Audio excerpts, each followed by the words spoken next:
Amigos aqui no Momento Zoete do canal do Criador. Voltamos com mais um tema de reprodução, falando de ATF, mas principalmente das gestões e dos pontos de reprodução que a gente tem que ter atenção, né? Nós vamos falar agora de um tema muito importante, até lembrar um pouco do ciclo virtuoso lá do Marcelo Pimenta, da Exagro, né? Que é muito importante a gente usar ao máximo o nosso estoque de fêmeas, né? O que tem de fêmea na fazenda, ou seja, quanto mais a gente aproveitar as fêmeas, mais animais produzindo, e na cria ficando prenhe, né, e produzindo bezerro, melhor é a nossa rentabilidade. E como o Silon já até disse antes, quanto mais a gente tiver prenhez na primeira ETF, mais importante. E o nosso estoque de fêmeas dentro de um rebanho de cria, ele é composto basicamente por 3 categorias, que nós temos as multíparas, que são as vacas que já pariram várias vezes, as primíparas, que eram novilhas, fizeram uma aparição, e as próprias novilhas, né? E o Silon, como é que funciona? Quais são as particularidades de cada categoria aí? Tem até, a gente fala hoje de secundíparas, né? Numa certa situação. Como é que funciona cada categoria? Qual a importância? Bom, Rafael, primeiramente, né, as primíparas, toda a fazenda sabe, são os animais de maior desafio, né?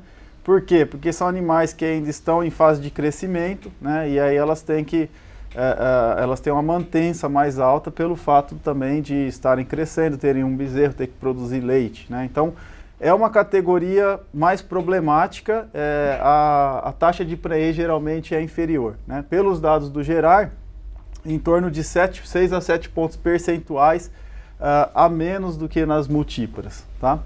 As multíparas é uma categoria já mais tranquila de se trabalhar, né, porque são animais que já completaram essa fase de crescimento, então nós temos aí resultados médios muito bons no Gerar, em torno de 57%, 58% em multíparas, né? São animais que não têm tanto problema de perda de score de condição corporal pós-parto, né? Ainda assim, dentro dos lotes de multíparas, nós sempre temos alguns animais que acabam emagrecendo mais, né? Provavelmente são fêmeas que conseguem desmamar bezerros mais pesados, né? Então ela tira do seu corpo para dar para o bezerro, né? Vamos dizer assim.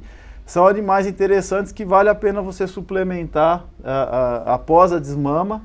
Por quê? Porque provavelmente tem uma habilidade materna maior e eu quero que ela permaneça no meu rebanho, né? Então, para ela permanecer, ela precisa ter uma prenhez, precisa emprenhar todo ano, né?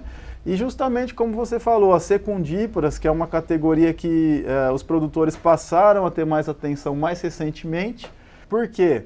Porque ela está bem no meio entre a primípara e a multípara, essas duas que eu comentei, né?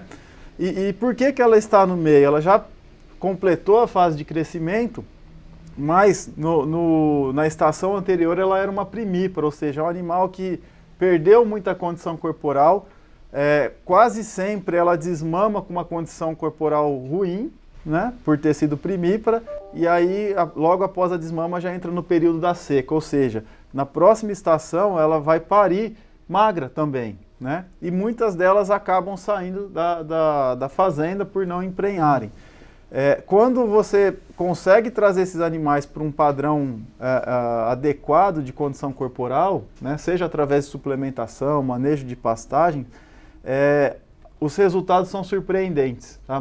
Grande parte das vezes, na verdade, são os lotes que têm os melhores resultados da fazenda, né? Secundíparas com boa condição corporal, obviamente, tá? Então, essas são as 3 principais categorias de vacas paridas, né? E nós temos as novilhas também, conforme você comentou, né? Que é uma categoria muito interessante porque é a categoria dentro da fazenda que mais hoje nós estamos explorando e conseguindo incrementar, né, Rafael, os resultados. Exatamente. Falando em estoque de fêmea, né?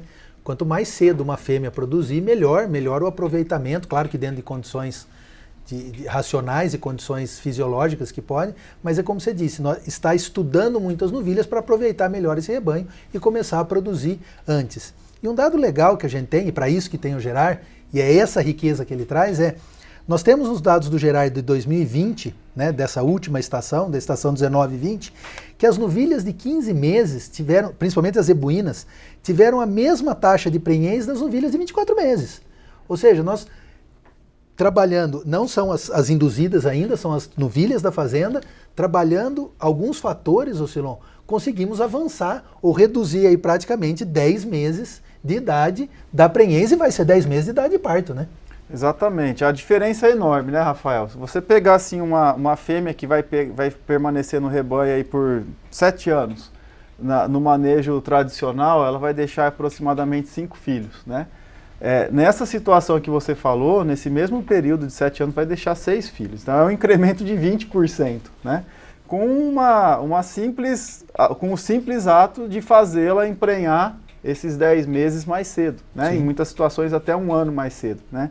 Isso significa um aumento de produtividade de 20%. É muito grande a diferença, né, Rafael?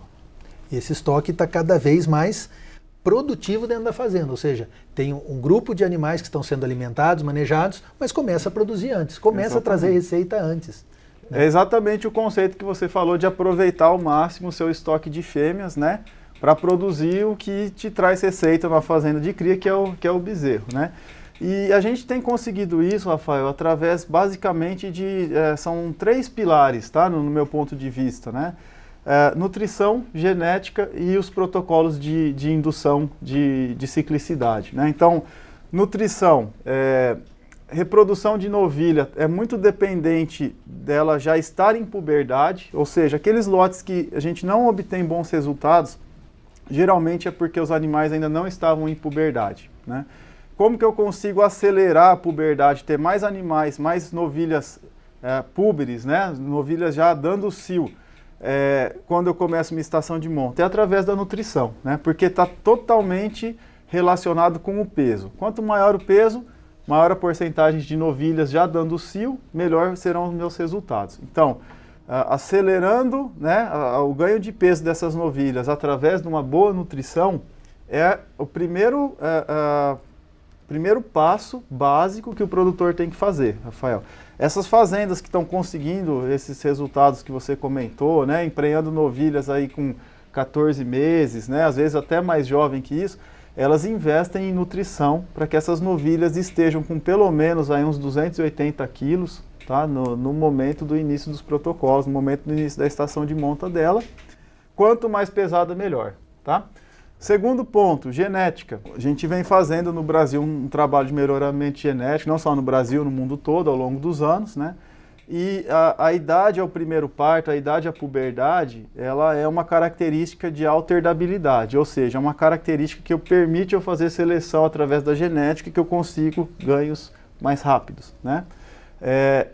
Essa seleção que a gente vem fazendo permitiu isso, né, ajuda, né, não adianta eu acelerar também muito um animal que tem uma genética tardia, acelerar através da nutrição um animal que não tem genética.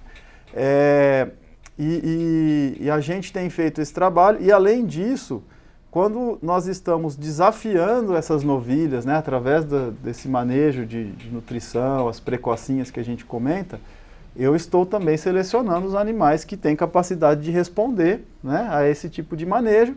E as filhas dessas novilhas precocinhas, que emprenham cedo e parem muito cedo, elas também, grande parte delas, a grande maioria delas é precoce, porque é uma característica que se transmite, né?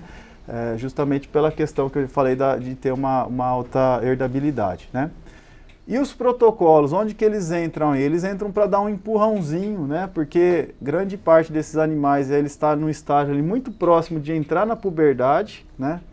Quer seja pela sua genética, quer seja pela nutrição, ou geralmente pelos dois, né? Mas muitas vezes ela ainda não desencadeou a puberdade. Então os protocolos, eles entram, Rafael, para dar esse empurrãozinho, né? E aí quando nós juntamos essas 3 coisas, a gente consegue esses resultados aí, que estão ajudando as fazendas a acelerarem muito o desfrute, né? A quantidade de bezerros ao longo da vida reprodutiva de uma matriz. Nesse momento todo bezerro conta, né? E vai entrando na conta. E um ponto importante, e até nas discussões com os técnicos e a discussão desse trabalho no novilha, muito vem sendo estudado, sabendo das fisiologias, como que se entende, as perdas embrionárias são grandes nessa fase aí. E muito está estudando a fisiologia reprodutiva. Mas um ponto que a gente sabe que é importantíssimo é a prevenção das doenças reprodutivas nas novilhas, né? Porque é uma categoria que tem, como já dito, perdas embrionárias maiores, ou seja, emprenha, mas não chega a parir. Mas o que se sabe hoje, e é efetivo e vale a pena não, é dever investir nessa categoria, é na prevenção das doenças reprodutivas. Porque se trabalhou todos esses fatores que o Silon falou e simplesmente ter uma perda de gestação não é rentável. Então, o que se conhece, o que tem bem estabelecido é vacinar contra a prevenção, vacinar para a prevenção das doenças reprodutivas. E também trabalhar todos os protocolos de indução e todos os pontos, né? Esse é o principal, e novilha está sendo um assunto da fazenda, né? Exatamente, é o assunto do momento, né? Todo mundo buscando isso que a gente falou. A questão da perda embrionária, ela é muito importante, né? Realmente, elas são maiores quando eu desafio essas novilhas muito jovens, com 14 meses, né, de idade, e aí a gente precisa cercar de todos os lados, né? Trabalhar, evitar tudo que está ao nosso alcance, evitar tudo que pode causar perda embrionária, né, dentro do que está ao nosso alcance. Por isso que a vacinação ela é obrigatória nesse caso, né? Quem faz esse manejo, quem investe em nutrição, está investindo em genética, deixar de colher o fruto disso por causa de uma doença reprodutiva, né, que você consegue prevenir com a vacina, que não custa caro, a conta acaba não fechando aí, né? Então, a vacinação nesse caso, ela é uma medida que quem está tendo bom resultado, com certeza está fazendo a vacinação também, Rafael. E esses resultados, Silon, eles podem ser medidos pelo Gestar, né? Pela ferramenta Gestar. Com certeza. Está bem claro na categoria como que a gente investe e planeja essa categoria também, né? Com certeza, né? Não só nas novilhas, em todas as categorias, né? E é muito interessante, porque ela sempre mostra, assim, na pior das hipóteses, né, nas simulações menos rentáveis, vamos dizer assim, dá uma taxa de retorno de 1 para 6, né? Ou seja, cada R$1 que você investe retorna 6, né? Isso aqui eu estou falando, gente, é um cenário com um bezerro num preço muito inferior ao que está hoje, né?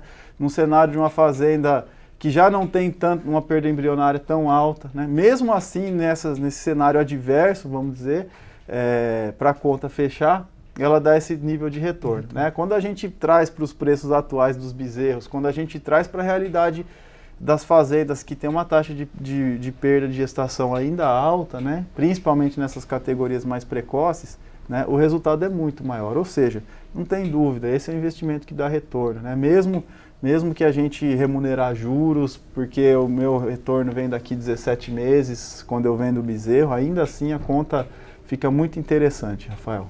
São essas as sequências que nós estamos discutindo e passando a informação, e todas as categorias, como que a gente trabalha e traz a melhor produção. Porque o momento, novamente, o momento é favorável. Qualquer bezerro conta. E esse é o momento da gente valorizar a nossa pecuária. Rapidamente, Silon, você falou que tem que alimentar para ganhar peso. Como fazer esse acompanhamento e que hora ela entra no EATF? Ô Rafael, aí vai do objetivo da fazenda, né? Então, vamos pegar um exemplo de uma fazenda que quer desafiar suas novilhas aos 14 meses de idade, né? Isso tem que ser feito um planejamento desde o momento que essas bezerras ainda estão no pé da mãe delas, no pé da vaca, né? Seja através de creep feeding, seja através de qualquer estratégia que vai ajudá-las a desmamar com um peso melhor, né? Quanto mais pesada ela desmamar, maior a chance de aos 14 meses, tá, ela ter pelo menos a esses 280 quilos, pode ser um pouco menos, um pouco mais, dependendo da fazenda, mas ajuda muito, né? Ela desmamar pesada, primeiro ponto, né? Segundo ponto, da desmama até os 14 meses nesse exemplo, né, o produtor vê quantos quilos ela precisa ganhar e aí contar com a ajuda de um nutricionista para ele fazer o planejamento, né, e dar um ganho médio diário que vai permitir ela chegar naquela idade com aquele peso, tá? Então, assim, não tem uma receita de bolo, cada fazenda tem os seus objetivos, mas o que a gente sabe, vale a pena antecipar o primeiro parto da novilha. Quanto mais você conseguir antecipar, né, aquela conta que eu falei ali dos 20%, ela pode ser 15%, pode ser 10%, ou pode ser até mais de 20% ao longo da vida dela, quanto melhor você conseguir melhorar esse número, quanto mais você conseguir melhorar esse número, maior vai ser a rentabilidade, né? É simples assim. Simples assim. Mais uma etapa da reprodução, mais um ponto de atenção, mas muito vantajoso. Vamos para a próxima, né, Ocilon? Vamos para a próxima, gente. Muito obrigado, viu? Até o próximo. Até mais.